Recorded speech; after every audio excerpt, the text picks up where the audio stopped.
Well, I'm finally putting out a video. It's New Year's Day. It's about 5 in the evening. I've been out in my shop all day working on a miter station project, miter saw station project that I've been putting off for years.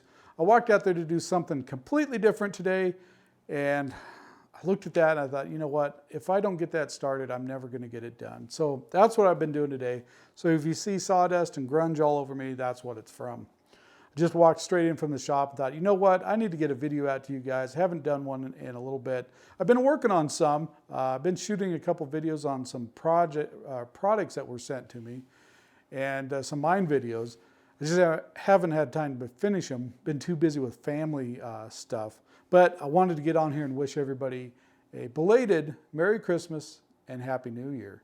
That was the main reason for doing the video, but while I've got your attention, I hope I still got your attention, I thought I'd fill you in on a couple other things that's been going on.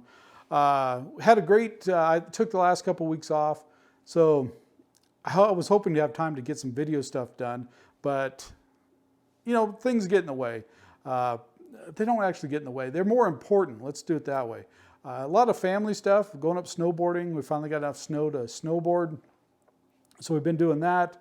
Unfortunately, we had a little bit of bad news. Well, it's quite bad news mixed in there. Christmas Eve, we lost one of my sister-in-laws to her battle with cancer. It was about 2 years ago, I think, that she was diagnosed with it. I think it was ovarian cancer. And they thought they had it licked, but then it came back. So Christmas Eve, we lost her. So pray for my brother and his kids. You know, his kids are not much younger than me. So and grandkids. You know, they lost their wife, mother, grandmother on Christmas Eve. So keep them in your prayers if you don't mind. But other than that, we had a pretty decent Christmas. You know, that obviously put a little bit of a damper on things. But yeah, it's been a pretty good 2-week break. We've been going up. The weather finally changed to where we're getting some snow. The first part of December, I was starting to get a little worried because even up high, we didn't have a lot of snow. Finally, the snow started dumping, and now it's really starting to catch up. Here at our place, we got about 8 to 10 inches of snow on the ground, roughly. The wind blew, so it's kind of hard to tell how much it actually snowed. So that's actually one of the videos I've been working on. I needed a new winch on my four-wheeler. The old, for snow plowing mainly this winter, my old winch was giving me fits. So this company said, the timing worked out perfect. They sent me a winch, and I've been using that new winch. A little quirky, trying to get it on that machine, but that'll be on the video. I'm hoping to post that video in a day or two. You'll see that product review on that. I've got some mine videos I've been working on too. One of them turned into a way bigger project than what I expected. So you'll see that one sometime in January. See, other things been going on. We're talking about the weather just a second ago. Supposedly Monday we're going to get a storm come through and dump 10 to 12 inches of snow here at our place, and then have 50 to 60 mile an hour winds with 70 mile an hour gusts. If that happens, we're going to be snowed in for a little bit. There's just no two ways about it. This open country out here, you get wind like that with soft snow, yeah, it's going to blow the road shut. So we'll probably be stuck in here for a day or two, may lose power for a bit. So we expect it. I kind of enjoy it myself. I don't know what it is about that kind of weather that, I don't know, it kind of warms my heart. I don't know why.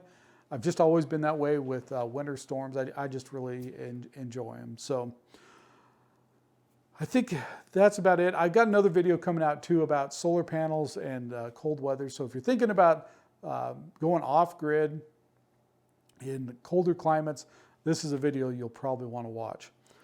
The other thing that happened during my 2 weeks off, I was not planning on doing this during my 2 weeks off. This wasn't even on my radar. Several months ago, right behind me, the old part of the building, there's a room back there. We've always called it the Tack Room because the old guy that had the place kept tack for his mules and horses in there. I haven't really used it for that.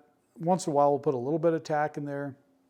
But the kids, heaven help us, have been getting more involved with horses. They really like horses. I need your prayers. Horses.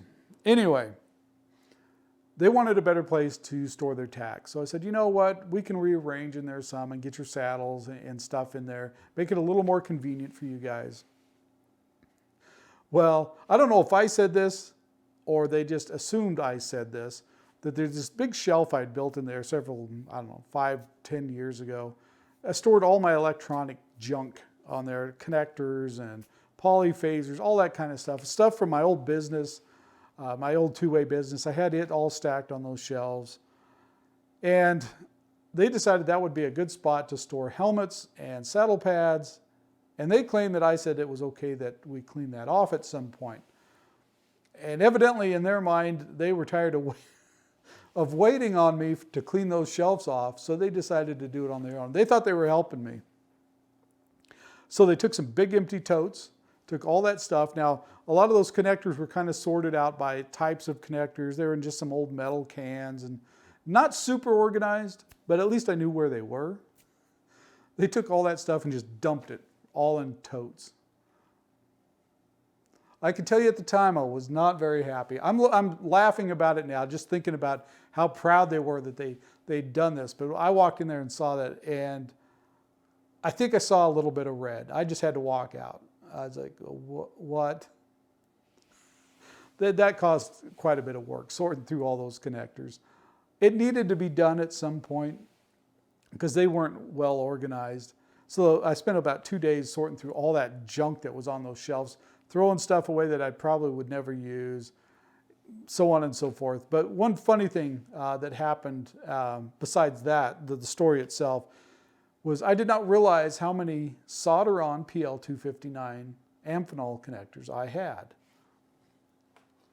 This little ammo box is stuffed completely full of them. And this shot shell box is also stuffed completely full of Solderon PL259 connectors. Where I got them, I'm not really sure. I think I bought a few at Hamfest, not very many. But I think a lot of them I picked up over the years, probably back in the late 1990s, early 2000s. As a radio tech, you visit other radio shops and commercial shops all the time. And I remember some of those shops were just they had boxes sitting there of PL259s, and they were just going to throw them away. Because right about that era, there was a big shift from PL259 connectors over to mainly N connectors in the commercial industry. So in today's world, you just don't see PL259s on the commercial side hardly ever. I can't even remember the last commercial-made repeater that had PL259s on them. Maybe a GE Master 3, maybe. I don't know. They're just not very common. Most repeaters or commercial equipment either have SMAs or N connectors or something on them. You just don't see PL259. So a lot of shops have this big, they're just eating up space, all these PL259s they were never going to use. So they were throwing them, and I'm like, hey, I'm a ham, I'll take those. I don't even like them. I hate solder on PL259s. I much prefer crimp connectors. I've seen way too many failures with solder on PL259s, and yeah, it's mainly due to poor installation practices. They were put on wrong. Too much heat was applied. I could go a long story about PL259s. Let's just say I prefer the crimp-on style. Anyway, so I've got these boxes full of these PL259s that I don't even like. So I don't know what I'm going to do with them. Maybe they're going to head to eBay. I don't know. But I've got more connectors than I could use in 2 lifetimes for just ham stuff. And that's really the only place they're used anymore is ham radio. You just don't see them on the commercial side anymore. So anyway, I thought that was a funny little story. I thought I'd share it. It wasn't funny at the time. Looking at those boxes, there was about 4 or 5 big totes just full of all this stuff just dumped in. I'm not really sure why they decided to dump it out of the cans and little boxes I had them in. But at least I got through and got all that sorted. Like I said, it was not something I wanted to do. And I told the kids, I said, I hope I'm dead if you guys ever have to go through this stuff. If you guys ever decide to go through and throw all this stuff in a tote, I hope I'm dead, because that was a lot of work sorting through that stuff. Anyway, those poor guys, they were so proud of themselves for doing that. Thought they were helping me out by moving that stuff into those totes. I think they thought I was going to kill them. I must have had a pretty bad look on my face when I walked out there and saw it. But everything's better now. I can laugh about it now. I even give them a hard time about it. So, okay, thanks for watching, guys. I think that's all I've got for today. Just wanted to get this quick little video done for you guys. Wish you guys Merry Christmas, Happy New Year, and I hope everybody is doing great out there. We'll see you guys on the next video.